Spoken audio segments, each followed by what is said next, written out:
नमस्कार मित्रांनो, मराठी गुंतवणूकदार या यूट्यूब चॅनलवरती आपलं स्वागत आहे. शेअर बाजारातील डेली न्यूज अपडेट बघण्यासाठी चॅनलला सबस्क्राईब करा आणि बेल आयकॉन प्रेस करायला विसरू नका. तर ठीक आहे मित्रांनो, आज सुद्धा आपल्याला भारतीय बाजारामध्ये घसरण बघायला मिळाली. मार्केटमध्ये सलग 3 दिवस आपल्याला घसरण होताना बघायला मिळते.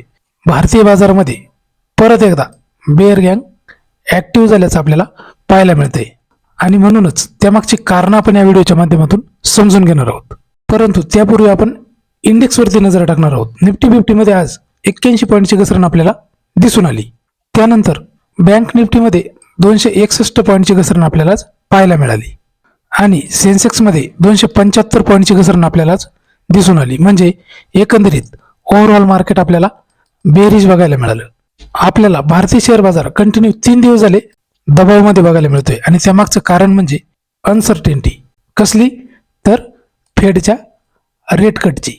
फेड रेट करणार की नाही या चिंतेमुळे भारतीय बाजार आपल्याला दबावामध्ये बघायला मिळतोय आणि म्हणूनच सगळीकडे आज सुद्धा आपल्याला फक्त लाल रंग बघायला मिळाला. तर तुम्ही इथं बघू शकता, आज मार्केटमध्ये जी घसरण झाली त्यामागचं कारण म्हणजे ट्रेडर्स लोकांनी आज काय केलं, प्रॉफिट बुक केल्यामुळं मार्केटमध्ये आपल्याला दबाव बघायला मिळाला. त्यानंतर दुसरं कारण म्हणजे युएसच्या फेड रेट कटच्या निर्णयाची प्रतीक्षा. म्हणजे मार्केट सध्या वेट करताना आपल्याला बघायला मिळते. कशाचा? तर फेडच्या निर्णयाचा. रेट कट होणार की नाही होणार या कारणामुळे आपल्याला भारतीय शेअर बाजार चिंतेत बघायला मिळतोय.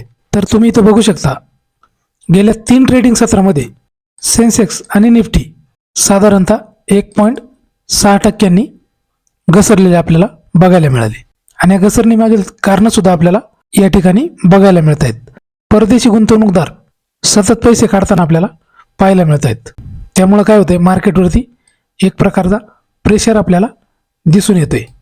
त्यानंतर फेडची मीटिंग असेल, त्यामध्ये जो डिसिजन होणार आहे, फेड व्याज दर कमी करणार की नाही, यामुळे काय झालं, गुंतवणूकदार सावध आपल्याला बघायला मिळत आहेत आणि या कारणामुळं आपल्याला मार्केटवरती दबाव बघायला मिळतोय.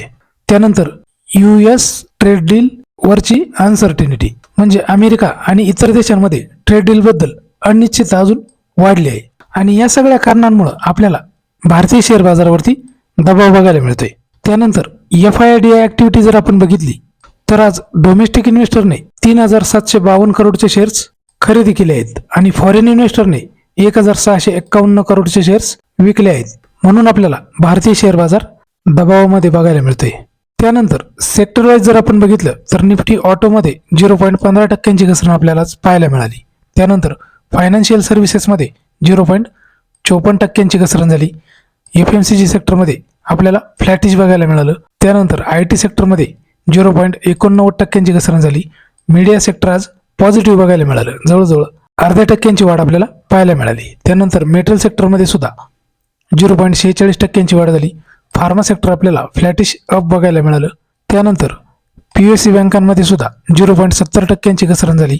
प्रायव्हेट बँकांमध्ये सुद्धा 0.43% घसरण झाली. रिअल्टी सेक्टरमध्ये 0.36% घसरण झाली. निफ्टी कन्झ्युमर ड्युरेबल्समध्ये 1.72% घसरण झालेली बघायला मिळाली. ऑइल अँड गॅसमध्ये फ्लॅटिश अप परफॉर्मन्स बघायला मिळाला.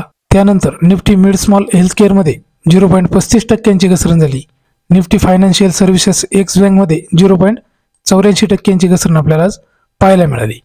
त्यानंतर निफ्टी मिड स्मॉल फायनान्शियल सर्व्हिसेसमध्ये 1.29% घसरण आपल्याला आज पाहायला मिळाली. म्हणजे एकंदरीत 2-3 सेक्टर जर सोडले तर आपल्याला सगळ्या सेक्टरमध्ये आज सुद्धा आपल्याला दबाव दिसून आला. त्यानंतर पुढे बघणार आहोत गोल्ड. सोन्याची आजची प्रति 10 ग्रॅमची किंमत आहे 1,31,120 रुपये. त्यानंतर बघणार आहोत क्रूड ऑइल. कच्च्या तेलाच्या किमती प्रति बॅरल 57 आणि $61 प्लस पाहायला मिळत आहेत. त्यानंतर बघणार आहोत डॉलर आज रुपीज. एका अमेरिकन डॉलरची किंमत 89 रुपये आणि 85 पैसे इतकी पाहायला मिळते. तर ही होती आपली या व्हिडिओमधली महत्त्वाची माहिती. व्हिडिओ आवडला असल्यास लाईक करा, शेअर करा आणि चॅनलला सबस्क्राईब करा. भेटूया पुढच्या व्हिडिओमध्ये. धन्यवाद.